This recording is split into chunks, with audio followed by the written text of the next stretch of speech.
I think that a lot of information is passed on to generations through tradition. And so I wonder if this tradition that we seem to be losing from generation to generation, or tradition that's evolving, that if we're losing information that maybe we've already figured out before. So I just wonder, it's like, is childbirth in the current way that we go about it the easiest way? And maybe like we've come up to new answers to that, but my neighbor, actually, when I was living in an apartment just fairly recently, they uh they had a water birth for their child, and they did it in the Okay. apartment. And Did they have it any like anybody come help them? Like I think they did, but I'm not positive. I okay. don't remember.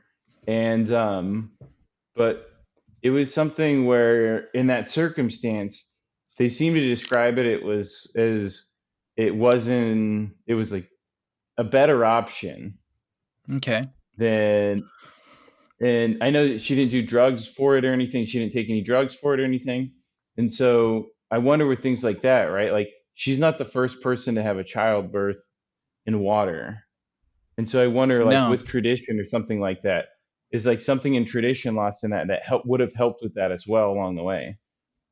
Yeah, no, that's pretty interesting to think about. My wife and I have had two daughters, and we've thought a little bit about all the different options. And um, oh, you got a little buddy joining you there. Oh Um, yeah. but it's like, who am I?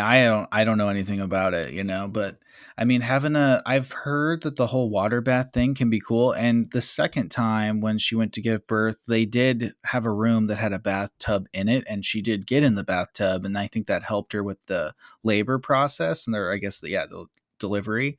But she didn't actually have the baby in water. Hmm.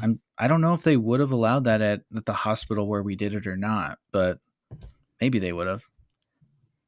Yeah, I've never really researched it. So it's only from people telling me stories, and then like the information you retain from that as well too. So like to me, not knowing much about childbirth is like baby born in water. It's like, whoa, I never heard of that before. Like I think I've seen that on a cartoon somewhere.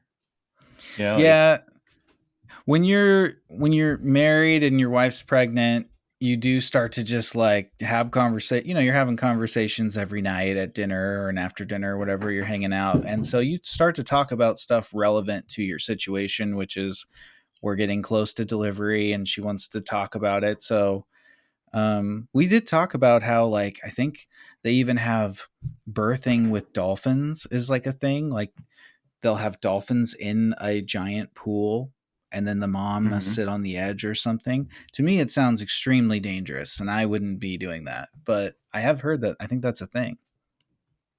Yeah, it's always interesting how people judge their safety with animals, and like, are they pets or are they animals? And you see these amazing videos where they act like animals or pets, excuse me. It's like the guy runs up, he's a lion, he runs up and a lion greets him, or whatever this is, or a cheetah jumps on your car or something like that.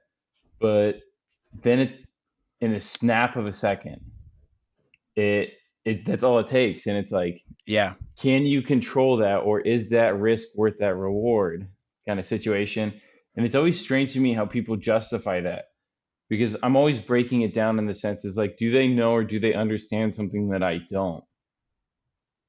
And it usually Hmm. turns out that it's like, usually they're not thinking of something like how fast that can happen, or like the other interactions or whatever it is. There's some other tie to it to them. It's always so Yeah. strange to me.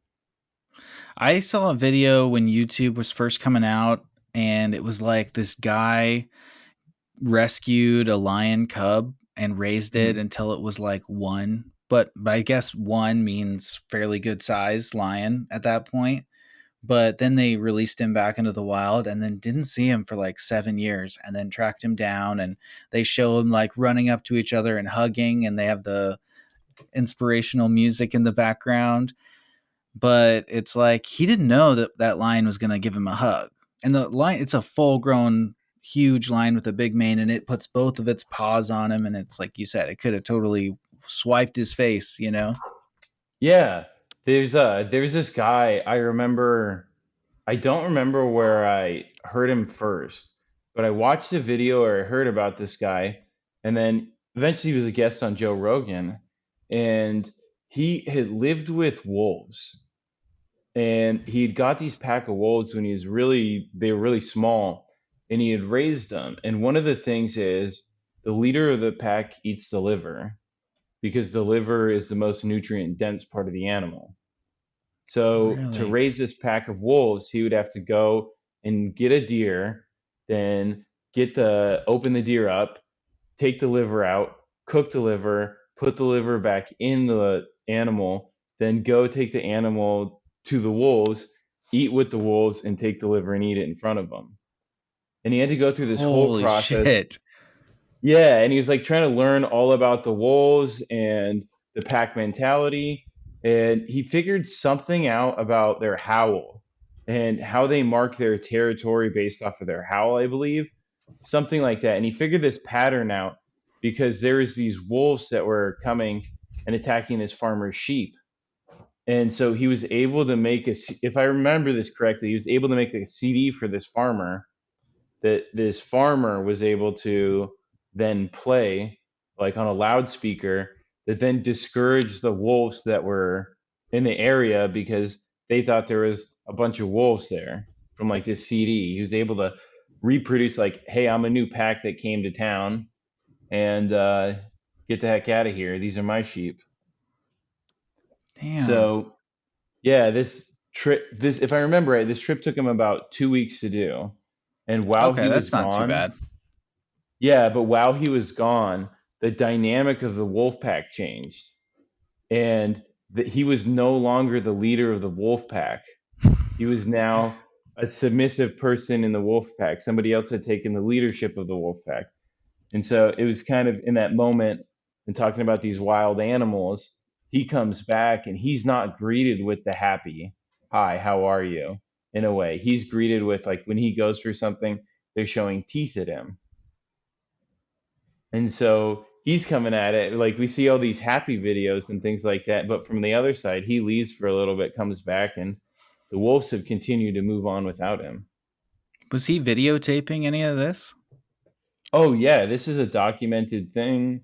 Like I talked to people about this, and some people had said that it was a fake thing. But when I watched it, I think it was like on National Geographic, if I remember right. It was like a one of those like this is pretty hard to fake kind of situation. No, I mean, I wouldn't doubt that it's real. I just think I mean, it's pretty amazing. Like, it's something I'd like to watch. Yeah, yeah. I'll find out the guy's name.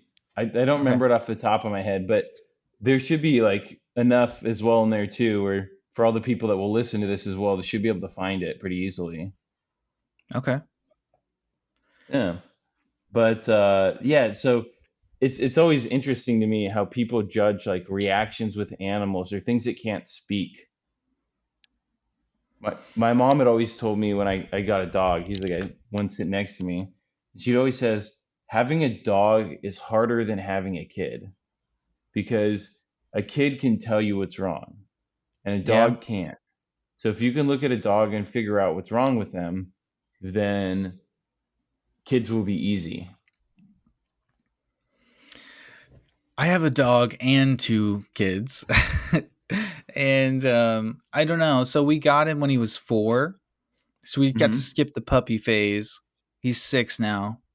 Hmm. Um, I would say for me, it's definitely easier than having the kids. The kids are pretty tough. I mean, I love the kids so much, but there's so many things. It's just that, like, our dog's name is Ghost. He's a big dog. I love taking him on walks, and we have a fenced in backyard, so we can just let him out and he can kind of get some energy going. And then I try to take him on like a 40-minute walk.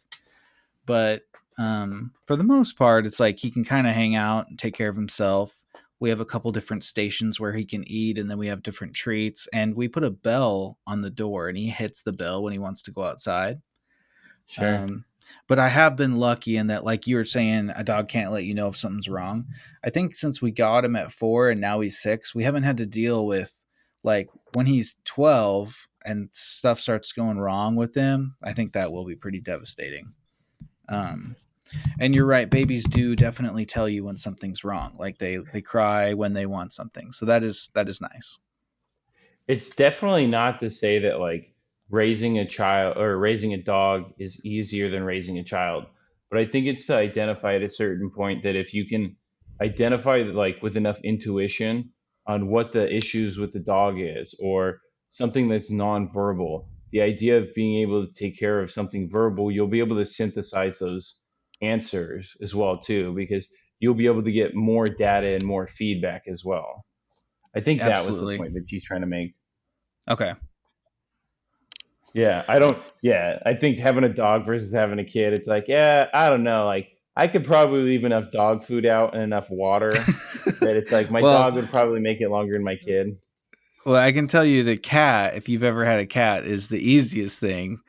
Because you like have a litter box, and if you put out, like, sometimes I would go on 2-day vacations or something, like be Mm. gone for the weekend, and I'd leave Friday, come back late Sunday, and I'd just leave out a bunch of food and water, and it's like we don't even need somebody to stop by. The cat's Yep. just totally good. So Yeah.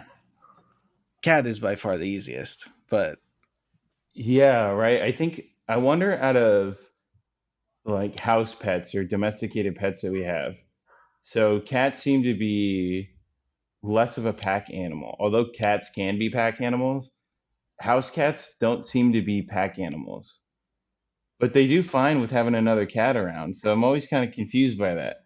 They're fine hanging out solo, but a dog, if dogs need more attention than cats do. yeah, dog wants to hang out with you, and Yeah. the dog looks sad when you're not hanging out with them. You know, Yeah. The puppy dog cats don't eyes. give a shit at all. They Yeah. don't care. They're just looking at you from the corner. It's like, hey, if you pass out, I'll eat you. Yeah, no, they will, and that's true. They will.